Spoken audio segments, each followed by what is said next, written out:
waxaa arrin aad loogu farxaa maanta halkan inaan u fadhino annagoo brograamkiisii hore soo xirayna brograam kalene shaacinayna ama lanjgaraynayna waa arrin aad iyo aad loogu farxo presentationka iyo warbixinadaan dhegaysanayna waa wax runtii aad loogu farxo oo dhiirigelin leh in dadkii Soomaaliyeed ama maamulayaashii iskuulaadka lagu aamino deeq ayagana sidii la rabay ay uga soo baxaan arrin waxa weeye diilale oo aad iyo aad aan ugu faraxsanahay waxaan aad ugu mahadcelinayaa mashruucan madaxda mashruucan GBE oo hawshan ayada deeqdan bixisay waxaan kaloo aad ugu mahadcelinayaa madaxda iyo shaqaalaha hay'adda KER oo iska xil saartay in ay si wanaagsan wasaaradda ula shaqayso waxa kaloo wax aad loo amaanaa qaabka deeqdan loo maamulay hadday noqon lahayd doorashada iskuulaadka oo dowlad goboleedyada iskuulaadka ay doorteen oo iskuulaadka public ay ugu horeeyaan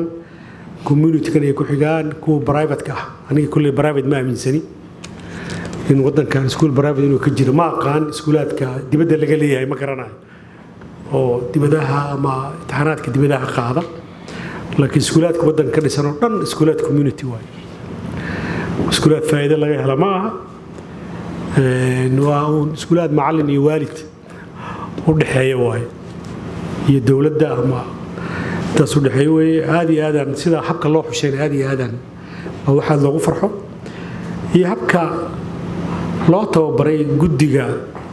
ama guddiga waalidiinta ama guddiga iskuulka oo iyagana maxaa la dhahay tababar helay waagii hore hadda waxa laga yaabaa maamulayaasha iyo inay aad ula xiriiri jireen iyo iskuulka haddana uun tababar ka ballaaran siday ardayda iskuulka u keeni lahaayeen siday lacagta u maamuli lahayn arrin aad iyo aad loogu farxo waaye waxaan kaloo aad ugu faraxsannahay in deeqdii iskuulaadkana sidii la rabay ay u isticmaaleen 3 iskuul meelaha oo 0.5% waa lambar aad u yar arrintaasna waxa arrin aad iyo aad loogu farxo marka wax kale ma jiraan inaan uun hadda aan u mahadcelinno dadkii deeqdan na siiyey iyo dadkii nagala shaqaynayay haddana aan mar labaadna aan u mahadcelinno wasaaradihii iyo iskuulaadkii deeqdan ka faa'iidaystay oo sida wanaagsan u maamulayna inaan aad iyo aad aan ugu mahadcelinno